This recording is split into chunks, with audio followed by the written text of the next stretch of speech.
back in 2015, I preached a sermon entitled, Who Goes There? An Exploration of Identity. And that was back when I was preaching without a script or notes and just letting the many, many images that I would have on the wall lead me in the sermon. And I pulled from lots of research and my own background with some discussion of stage identity development that I used to teach in my classes back at Georgia Southern when I taught human growth and development. And also I use more of my recent explorations of identity related to ethnicity and gender and race. I watched it again recently. It's a good message. And if you want to know more about those things, I encourage you to go to my sermons page, which you can find on our website, and scroll all the way down to the sermons that Costco Globin used a video for me back in the day, you remember, and click on that one from January 2015. Because that's not what you're gonna hear about today. I've sometimes admitted to you that I often preach sermons that I need to hear. And I just let you listen in on them, you know. And in terms of my identity, those things I preached in 2015, although still very important, just didn't seem to fit my needs in 2023. You see, I've been thinking more recently about transitioning in a few years to a chapter of my life that many of you know about already, and others are looking forward to, or not, one that we label as retirement. I wonder, who will I be? Who will I be? So I've been exploring about how our identities change, not just our roles and jobs, but our identities as we grow older. What is our core identity? What about our identity as static, the same throughout our lifetime? And what is dynamic, fluid, shifting to someone different than you were? Are you the same person you were in your 20s and 30s? Are you? Probably not. I'm glad I'm not. At some point in my first marriage, my husband noted that I changed a lot about the way I thought about things from when we married. And I said, well, I hope so. I was 17 when we got married. And he said, we are married though, so we should think alike. Yeah. I said, well, if that's the case, you're welcome to think as I do. But I can't go back and think like I did when I was 17. I'm not that person anymore. This is who I am now, I told him. He never could adjust to that. And we eventually ended the marriage when he found someone who did think more like him. For this sermon, I'm going to explore two issues that all of this brings up for me, and maybe for you. What makes me, me, and you, you? And how does our identity shift and change as we grow older? Question one, what makes me, me? What are components of my identity? Well, of course, experts have weighed in on this. Some note that we often define ourselves by our physical characteristics based on categories that are generally accepted in the societies where we live. My height is probably 5'2" and decreasing. Most folks would categorize me as a short person, and I've decided to own that. My body parts at birth had the nurse sharing with my mama that she had a girl. So I was assigned female at birth, and I retained that female biological identity. My hair has turned silver, and I own that too. I like to call it silver, not gray. Our society does allow us to change that, of course. And it's up to you what you want to do. My eyes are blue and my skin is fair. I'm 72 years old and I own that as well. These and other physical characteristics are more static areas of our identity, not completely, of course. We've learned that we can change some of this as well. Usually when we think of identity, though, we think of more socially constructed categories, social identity categories like race, ethnicity, sexual orientation, gender identity, ability, religion, spirituality, nationality, and socioeconomic status. Of course, more recently, scholars like Kimberly Crenshaw have made us aware of the intersections of these identities, intersectionality, which can have implications related to oppression and more. We also have identities related to our roles in life.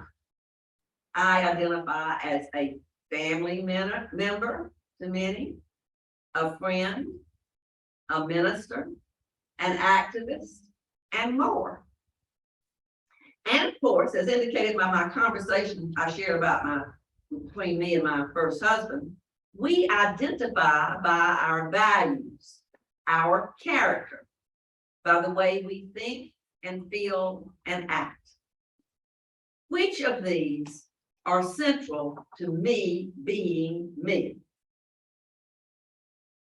Philosophers have played mind games with folks about this.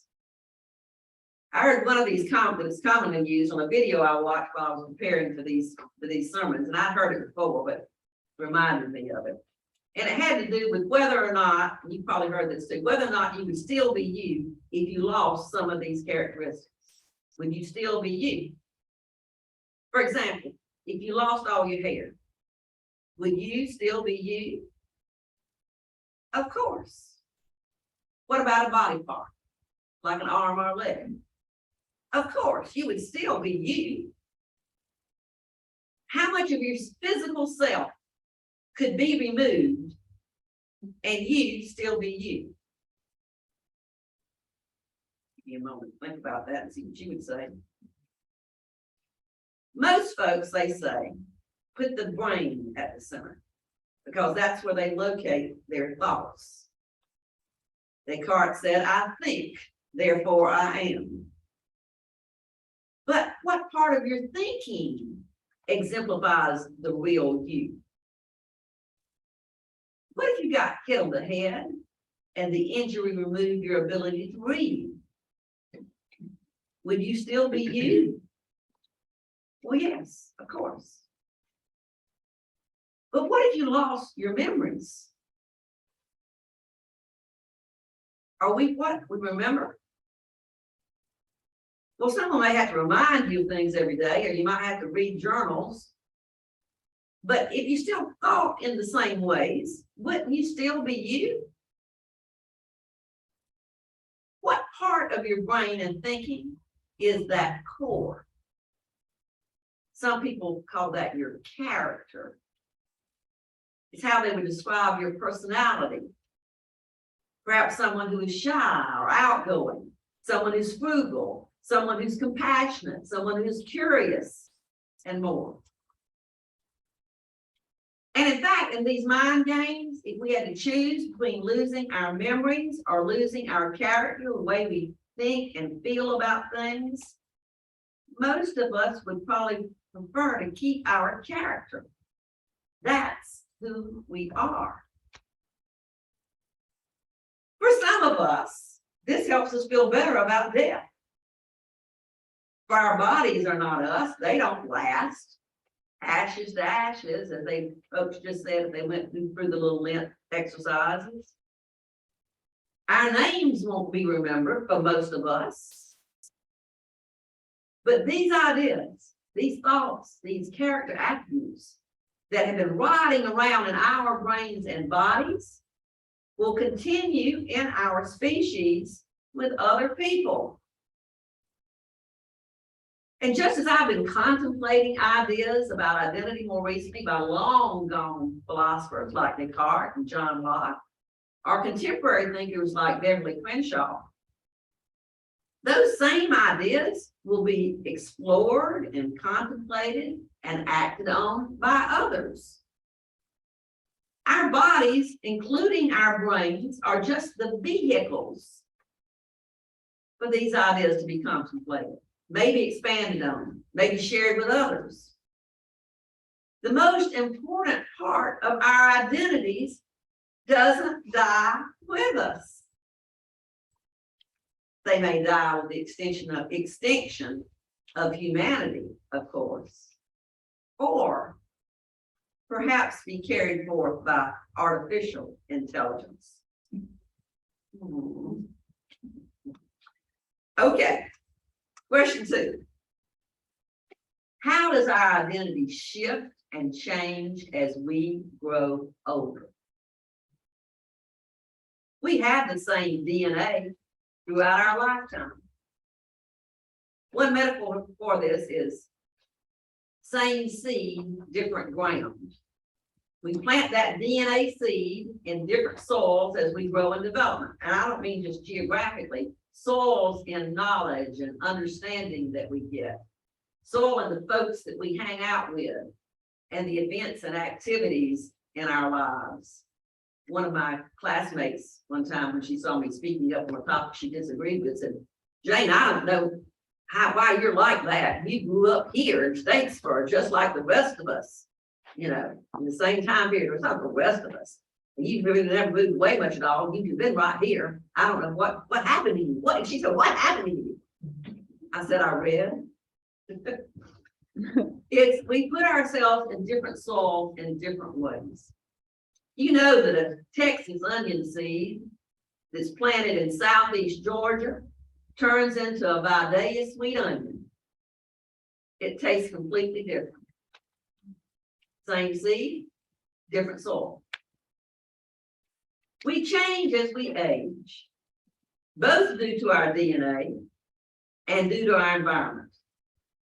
Of course, it's easy to see the physical transformation that aging brings. Your thin skin, if y'all haven't noticed it, but I sure have, your skin gets thin. If you get a little scratch or something, it doesn't heal up as easy and it bleeds, you know, your skin gets thin, it loses elasticity. Our gums recede, our noses grow, hair disappears from some places and grows in other places. And as I previously noted, we get shorter. Some of us get wider. And we also change other aspects of our identity as we become what many of us refer to as seniors. For quite some time, folks thought that identity formation occurred till about 30 years old or so. I one time heard somebody say you mature at about 28 and it lasts for 30 minutes. But your identity formation occurred till about 30 years or so. And then we were pretty static. And in fact, my Myers-Briggs values of ENTJ, which is extroverted, intuitive thinking and judging, have not changed as I've aged when I take that same test. But more recent research shows us that this is not entirely the case. The conclusion is exactly this: we are not the same person for the whole of our lives, says Renee Mose, a psychologist from the University of Edinburgh who studied this extensively. An article by Zaria Gorbit, published by BBC.com, shares a summary of findings from his work and others. Our traits are ever shifting, and by the time we're in our 70s or 80s, we've undergone a significant transformation. And while we're used to couching aging in terms of deterioration and decline, the gradual modification of our personalities has some surprising upsides. We become more conscientious and more agreeable, less neurotic. The levels of the dark triad personality traits of Machiavellianism, of narcissism, psychopathy, all those kind of things tend to go down. And with them, our risk of antisocial behaviors, such as crime and substance abuse. Now, I was thinking as I was reading some of this, that perhaps it's just that the ones of us who make it this far have learned to be better about those things. But research has shown that we develop into more altruistic and trusting individuals. Our willpower increases and we develop a better sense of humor. Finally, the elderly have more control over their emotions. It's arguably a winning combination and one which suggests that the stereotype of older people as grumpy and curmudgeonly needs some revision. Yeah.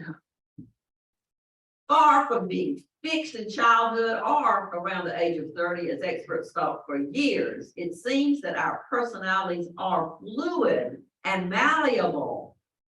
People become nicer and more socially adapted, said Motis. They're increasingly able to balance their own expectations with societal demands. Psychologists call the process of change that occurs as we age personality maturation. Personality maturation. It's a gradual, imperceptible change that begins in our teenage years and continues at least until our 8th decade on the planet. At least. My mama, who's 96, says she thinks it even continues beyond that. Intriguingly, it seems to be universal. The trend is seen across all human cultures, from Guatemala to India. Now, it would be reasonable to think that this continuing process of change would make the concept of personality fairly meaningless, but that's not entirely true, because there are two aspects of personality change. There's average changes, and then there are relative changes. It turns out that while our personalities shift in a certain direction as we age, well, what we're like relative to other people in the same age group tends to remain fairly static, fairly stable. So, for instance, if Alice seems more agreeable than Sally when they're 40, she will probably still seem more agreeable than Sally when they are 70, though they both may have shifted and improved their level of agreeability. I'll take that. That's good news. Now, there are things we may need to change about our identities. And we can. Just as I had to make the change of my characteristic of being so high energy, as I shared with the children in the story for all ages, we can make changes as we face different challenges in our lives. Many do seem to learn to cope, though that's not to say that they're not also, and we recognize there is often some despair with aging and with transitioning to different roles anytime in your lifetime, etc. Now, as you may have noted in my introduction, that upcoming role change for me has given me a bit of motivation to try to shift some of my identity gradually, so it won't be such a shock when I retire. I've had friends that retired and then went into deep depression, or retired and died, you know? As your book of life goes along, you have different chapters, and it's helpful to, if you know ahead that big changes are coming, so you can prepare. Of course, you don't always know, of course. I mean, you may get fired from your job, or you may have a loved one that suddenly dies. You can't prepare for everything, but there are some transitions that you know are coming and you can prepare for. Several years before I became your minister, I felt called to move in this ministerial direction and began my preparation. First, becoming a lay minister at Pittman Park Church, then coming to this congregation and getting actively involved and gradually doing many of the things that ministers do. Not too long after I began my studies at Meadville Lombard Theological School, I stepped down from the very demanding role of department chair at Georgia Southern. I continued to share with others some of the research I had done, but I took on no new research projects. I even took my first sabbatical ever at Georgia Southern in 2004 so that I could do my own site pastoral care preparation at Northside Hospital in Atlanta and take some additional multicultural courses that would help me both in my final year at Southern and in my ministry.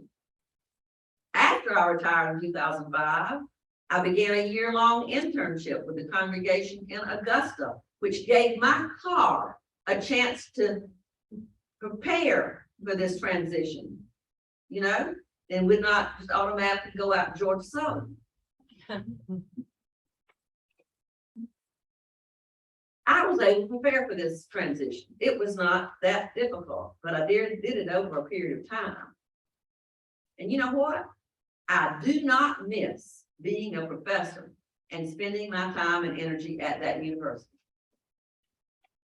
I don't even go to the football games anymore. And being a big fan was one time a central part of my identity.